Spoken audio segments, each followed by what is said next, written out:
కన్యవారి గనక చూసుకున్నట్లయితే ప్రధానంగా ఇక్కడ కన్యారాశి వారికి ఉండే గొప్ప లక్షణం ఏంటంటే వీళ్ళకి ఏది మనం చెప్పక్కర్లే, చూసి నేర్చేసుకోగలుగుతారు ఏ పనైనా సరే. వీళ్ళకి ప్రత్యేకంగా ట్రైనింగ్ తీసుకోవడము అలా అక్కర్లే. బాగా మంచి తెలివితేటలంటే ఒక పనిని ఎలా చేయాలి అనేటువంటి విషయాన్ని చాలా జాగ్రత్తగా భయం ఉన్నా సరే లోపలే పెట్టుకొని దాన్ని బయటికి మాత్రం చక్కగా ధైర్యంగా పనిచేసేయగలుగుతారు. అయితే ఈ కన్యవారికి అసలు ఏ క్షేత్రానికి వెళ్ళాలి, ఇందులో ఉండే నక్షత్రాలు ఏమిటి అని చెప్పి చూసుకున్నట్లయితే ఇందులో ఉత్తర 4వ పాదం ఉంటుంది, హస్త 4 పాదాలు ఉంటాయి, చిత్త 1-2 పాదాలు ఉంటాయి. మరి ఈ నక్షత్రాల వారు ఉదయం నిద్ర లేస్తూనే ధ్యానం చేయాలి, క్షేత్రానికి వెళ్ళి కూడా ధ్యానం చేయాలి, అక్కడ ఎటువంటి దానాలు ఇవ్వాలి, ఏ క్షేత్రానికి వెళ్ళాలి అనేటువంటి అంశాలు చెప్తుంది నేనైనప్పటికీ చెప్పిస్తుంది సాక్షాత్ లలిత అమ్మవారిగా భావిస్తూ అమ్మవారి క్షేత్రాలకు వెళ్తుండాలి. అమ్మవారి క్షేత్రాలు అంటే ఏమేమి ఉన్నాయి, కంచి కామాక్షి, మధుర మీనాక్షి, లేకపోతే మనకి అమ్మవారి యొక్క లక్ష్మీ అమ్మవారి యొక్క క్షేత్రాలు ఈ రకంగా ఉంటాయిగా, ఆ రకంగా వెళ్తూ ఉండాలి. మీకు అద్భుతమైన ఫలితాలు వస్తాయి, గుర్తుపెట్టుకోండి. అయితే ఇందులో రాశిని బట్టి ఇప్పుడు చూడండి, ఒక్కొక్క రాశిలో ఒక్కొక్క నక్షత్రం కూడా ఉంటుంది. ఆ నక్షత్రాన్ని బట్టి కూడా మీరు ధ్యానం చేయడం ఉదయం నిద్ర లేచిన వెంటనే చేస్తుంటారు. ఏమిటది? ఉత్తర 4వ పాదం ఉంటుంది. ఉత్తర అంటే శివుని నామము లేదా నారాయణుని యొక్క నామంతో నిద్ర లేవడం, ధ్యానం చేస్తూ. అంటే మనం నిద్ర లేచాం, అక్కడే కూర్చున్న దగ్గరే లేచిన దగ్గర అలా కూర్చొని మనస్ఫూర్తిగా ఆనందంగా, అంటే ఫేస్ లో మీరు ఎప్పుడు కూడా హ్యాపీగా చేయాలి. మన నార్త్ సైడ్ ఉంటుంది ఒక స్లోగన్, ప్రేమ్ సే బోలో జయ మాతాజీకి అంటూ ఉంటారు. అంటే ప్రేమగా అనడం చేయండి, ప్రేమగా పూజ చేయండి, ప్రేమగా ధ్యానం చేయండి, ఎంతో ఆనందంగా చేయండి. ఆ విషయాన్ని హ్యాపీగా చేయండి, మీకు ఆ ఫలితం కూడా చాలా బాగా వస్తుంది. కష్టంగాను అబ్బా 10 నిమిషాలు అయిపోతుంది, ఇప్పుడు ఈ ధ్యానం 10 నిమిషాలు ఏమిటి, అబ్బా హడావిడిగా పూజ చేసుకుని హడావిడిగా వెళ్ళిపోవడం, మీ జీవితం అంతా హడావిడిగానే ఉంటుంది, ఏది కూడా సరిగ్గా ఉండదు. గుర్తుపెట్టుకోండి, ప్రేమగా ధ్యానం చేయండి. మీరు ఏమీ పెద్ద పెద్ద మేమక్కర్లేదు, చాలా సింపుల్ గా మీ జీవితాన్ని హ్యాపీగా మీరు తీసుకెళ్లొచ్చు.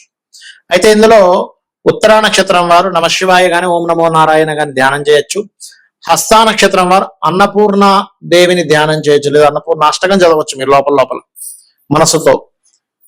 అదేవిధంగా చిత్తా నక్షత్రం వారు సుబ్రహ్మణ్యేశ్వర స్వామిని లేదా స్కందుని ఓం స్కందాయ నమః అనే నామస్మరణ కూడా చేయొచ్చు. కొంతమంది అయ్యప్ప స్వామి కూడా చేస్తారు, చేయొచ్చు, తప్పేం కాదు. అయితే మీరు ఇంట్లో ఉదయం నిద్రలేచుని ధ్యానం చేయండి. క్షేత్రానికి వెళ్తే అక్కడ ఉత్తరా నక్షత్రం వాళ్ళు అక్కడ సూర్య నమస్కారాలు చేస్తే చాలా మంచి ఫలితాలు వస్తాయి. బిల్వపత్రంతో అక్కడ ఉండే శివుడి మీద కనుక అభిషేకం చేస్తే మంచి ఫలితాలు వస్తాయి. హస్తా నక్షత్రం వాళ్ళు అక్కడ అన్నదానం చేయడం కానీ, లేకపోతే ఏదైనా బియ్యము దానం ఇవ్వడం కానీ చేస్తూ ఉండండి. చిత్తా నక్షత్రం వారు కందులు దానంగా ఇవ్వచ్చు. అయితే ఇందులో ప్రధానంగా మరలా శని రాశుల్లోని చంద్రరాశుల్లో ఏ యొక్క గ్రహాలు ఉన్నాయి చూడాలంటే, కర్కాటకంలో ఏ గ్రహాలు ఉన్నాయి, కుంభంలో మకరంలో ఏ గ్రహాలు ఉన్నాయి, అక్కడికి వెళ్ళి ప్రధానంగా అందరూ కూడా, అంటే ఈ కన్యారాశిలో ఉన్న ప్రతి నక్షత్రం వాళ్ళు కూడా నువ్వులు బియ్యము దానం ఇస్తే చాలా మంచిది. నువ్వులు ఉండలు కూడా పంచొచ్చు అక్కడ ఉండేటువంటి వాళ్ళకి. కాకపోతే స్త్రీలకు పంచేటప్పుడు కాస్త చూసుకోవాలి నువ్వులు ఉండలేదు, ఎందుకంటే వాళ్ళు ఏదైనా ప్రెగ్నెన్సీతో ఉన్నట్లయితే నువ్వులు ఉన్న వల్ల వాళ్ళకి మిస్క్యారేజ్ అయ్యే ఛాన్సెస్ ఉంటాయి. కాబట్టి ఈ జాగ్రత్త ఖచ్చితంగా తీసుకోండి. క్షేత్రానికి ఎందుకు వెళ్ళి చేయాలి అనేటువంటి సందేహం చాలా మందికి ఉంటుంది. ఏమి ఇంట్లో చేసుకోవచ్చు కదా, అదే శ్రీమన్నారాయణుడు వైకుంఠంలో ఉన్న శ్రీమన్నారాయణుడు లేకపోతే కైలాసంలో ఉన్న శివుడే గుళ్ళో ఉంటాడు, మన ఇంట్లో ఉంటాడు, మన లోపల ఉంటాడు అని చెప్తుంటారు కదా. అంటే ఇక్కడ క్షేత్రాలకు ఎందుకు వెళ్ళాలి అనే విషయం ముందుగా తెలుసుకోగలగాలి. క్షేత్రానికి ఒక మహిమలు ఉంటాయి, స్వయంభూ క్షేత్రాలు ఉంటాయి. ఆ స్వయంభూ క్షేత్రాలకి మన దేవతలు ఎవరెవరైతే ఉంటారో, అష్టదిక్పాలకులు కానివ్వండి, బ్రహ్మాది దేవతలు కానివ్వండి, వీళ్ళందరూ కూడా వచ్చి దర్శనాలు చేసుకుని వెళ్తుంటారు రోజు. దేవతలకి కూడా వాళ్ళ యొక్క టైం పీరియడ్ అనేది ఒకటి ఉంటుంది. అంటే ఒక మానవ మాత్రుడే తన యొక్క జీవితాన్ని తపశ్శక్తితో ఒక్కొక్క స్టేజ్ దాటుకుంటూ వెళ్తూ ఉంటాడు. ఇప్పుడు ఏ తపశ్శక్తి లేదు, ఏమీ లేదు, అధమ స్థాయిలో కూడా వెళ్ళిపోతాడు, ఒక పిశాచంగా మారిపోతూ ఉంటాడు, లేకపోతే ఇంకా హీనమైనటువంటి జన్మలు కూడా ఎత్తుతూ ఉంటాడు. అదే జీవుడు గనక తన యొక్క సాధనా మార్గంలో ముందుకు వెళ్తున్నా కొద్దీ యక్షులు గాను, గంధర్వులు గాను, దేవతలు గాను, సూర్య భగవాన్ రకరకాలుగా మారుతూ ఉంటాడు. ఇవన్నీ పోస్టులు మాత్రమే. ఇప్పుడున్న సూర్యుడు వేరు, కొంతకాలం తర్వాత ఆ పోస్ట్ ఇంకోలికి వస్తుంది, ఇంద్రుడు పోస్ట్ ఇంకోలికి వస్తుంది. అలాగా వీళ్ళందరూ కూడా ఒక మానవ మాత్రులుగా ఉన్నటువంటి జీవులు, ఈ ఆత్మలే రకరకాలుగా మారుతూ పురోగతి చెందుతూ ఉంటాయి. అలాగా ఆ దేవతలు, యక్షులు, గంధర్వులు, సిద్ధులు వీళ్ళందరూ కూడా భూమి మీదకి, ఎగ్జాంపుల్ తిరుపతి అనుకున్నాం, తిరుపతి మీదకి వస్తారు, తిరుపతి దగ్గరికి వస్తారు, లేకపోతే ఏ అరుణాచలమో లేనట్లయితే కాశీ అనుకుందాం, లేకపోతే శ్రీశైలం అనుకుందాం, ఇక్కడికి వచ్చి సూక్ష్మ రూపాలలో అంటే మన కంటికి కనబడకుండా ఉండేటువంటి, మన కంటికి అందదు అది, రూపాల్లో వచ్చి అక్కడ వీళ్ళు తపస్సును ఆచరిస్తూ ధ్యానం చేసుకుంటూ మరలా వెళ్ళిపోతూ ఉంటారు సూక్ష్మ శరీరాల్లో. అందుకే చూడండి, మానస సరోవరం అని ఉంటుంది. మానస సరోవరం దగ్గరికి వెళ్తే మీకు అక్కడ రాత్రి సమయంలో అంటే తెల్లవారుజామున రాత్రి సమయంలో కాంతి పుంజాల్లాగా ఆకాశం నుంచి ఇలా నక్షత్రాల రూపంలో ఆ యొక్క సరస్సులోకి వెళ్ళి స్నానం చేసి వెళ్తున్నట్టు మనకు అనిపిస్తూ ఉంటుంది, చూపిస్తూ ఉంటారు. మీరు యూట్యూబ్ లో కొడితే కూడా కనిపిస్తుంది. ఎక్కడి నుంచి వస్తున్నాయండి? మన మిగతా విశ్వంలో ఎక్కడా కూడా అలాగా భూమి మీదకి వచ్చి వెళ్తున్నట్టుగా కనిపించదే అంటే మన శాస్త్రాల్లో చాలా స్పష్టంగా చెప్పడం జరిగింది ఈ విషయాన్ని. ఇప్పుడు నేను చెప్తున్నటువంటిది సూక్ష్మ రూపాలలో సిద్ధులు, గంధర్వులు, దేవతలు వీళ్ళందరూ క్షేత్రాలకు వచ్చి అక్కడ వాళ్ళ యొక్క తపశ్శక్తిని పెంచుకుంటూ మరలా వెళ్తూ ఉంటారు. అంటే వాళ్ళు ఎప్పటికప్పుడు పెంచుకుంటుండాలి. లేనట్లయితే ఒక సమయం వచ్చేసరికి వాళ్ళ తపోశక్తి అయిపోయింది, వాళ్ళ పుణ్యం అయిపోయింది అనగానే మళ్ళీ భూమి మీదకి వచ్చేస్తారు, మానవ రూపాలు దాలుస్తుంటారు. అందుకే చూడండి, వీళ్ళు గాంధర్వ కాంత లేకపోతే ఒక పూర్వజన్మల్లో మనం చాలా పురాణాల్లో చదువుతూ ఉంటాం. పూర్వజన్మల్లో ఈవిడ ఒక యక్షిని, లేకపోతే ఒక గంధర్వకాంత, లేకపోతే ఒక సిద్ధుడే మళ్ళీ పుట్టాడు, ఒక దేవతా రూపం మళ్ళీ పుట్టింది.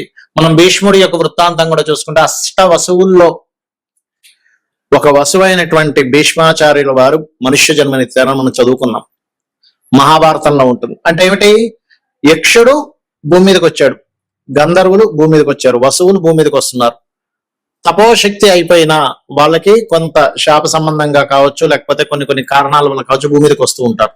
అది జన్మనెత్తడం వేరు.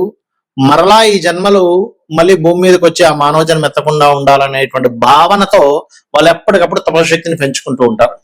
అలా ఆ యొక్క క్షేత్రాలకు వచ్చి తిరగాడుతున్నటువంటి వారికి ఎవరైతే వెళ్ళి అక్కడ తపన పడుతుంటారో, అయ్యో నాకు వివాహం అవ్వట్లేదనో, లేకపోతే సంతానం లేదనో, ఆరోగ్యంతో ఉన్నారనో, ఆరోగ్యంగా బాగుండాలనో, లేకపోతే పలానా సంపాదన సంబంధంగా ఇబ్బంది ఉందనో, లేనట్లయితే మరి కొంతమందికి అప్పులు ఉన్నాయనో, చాలా రకరకాల ఇబ్బందులు ఉంటాయి. ఎవరో కబ్జా చేస్తారు ల్యాండ్ అని, రకరకాలు ఉంటాయి.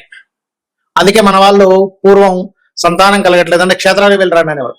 క్షేత్రాలకు వెళ్తే ఎందుకు అవుతుంది అంటే అక్కడ ఈ దేవతామూర్తులు, సిద్ధులు వీళ్ళందరూ కూడా మన యొక్క తపనను చూసి కరుణతో వాళ్ళు ఆశీర్వదిస్తారు. అందుకే చూడండి, ఇక్కడ చేసిన దానికి క్షేత్రంలో చేసిన జపానికి 1000 రెట్లు ఎక్కువ ఫలితం, 1,00,000 రెట్లు ఎక్కువ ఫలితం అని చెప్తూ ఉంటారు. ఎందుకు? ఆ మహిమ అలా ఉంటుంది. మీరు ఇక్కడ ఒక్కసారి నమశివాయ అనుకునే దానికి క్షేత్రంలోకి వెళ్ళి అక్కడ నమశివాయ అనేటువంటి నామం పలికిన దానికి, లేదా ఓం నమో నారాయణాయ కానివ్వండి, ఓం శ్రీమాత్రే నమః అనుకోండి, ఏదైనా నామం చేసిన దానికి చాలా అధిక ఫలితం వస్తుంది. ఎప్పుడైతే మీకు అధిక ఫలితం వచ్చిందో, పుణ్యం అనేటువంటిది ఎక్కువ అధికంగా ఉందో, మీరు పూర్వజన్మలో చేసినటువంటి పాపం యొక్క ఫలితాన్ని అనుభవించేటువంటి యొక్క స్థితి తగ్గిపోతూ ఉంటుంది. అంటే ఎలా అంటే, చిన్న ఎగ్జాంపుల్ చెప్తా. ఒక వ్యక్తికి నెలకి ఒక 50,000 ఖర్చు ఉంది అనుకుందాం. 30,000 40,000 సంపాదించే వ్యక్తికి చాలా భారం. కానీ 1,00,000 1,50,000 2 లక్షలు సంపాదించే వ్యక్తికి ఆ 50,000 చాలా తక్కువ. అలా ఏంటంటే మన పుణ్యం శాతం యొక్క ఎక్కువగా ఉంటే మనం పూర్వజన్మలో చేసినటువంటి పాపము యొక్క ఫలితాన్ని అనుభవించడానికి మనకు శక్తి సరిపోతుంది.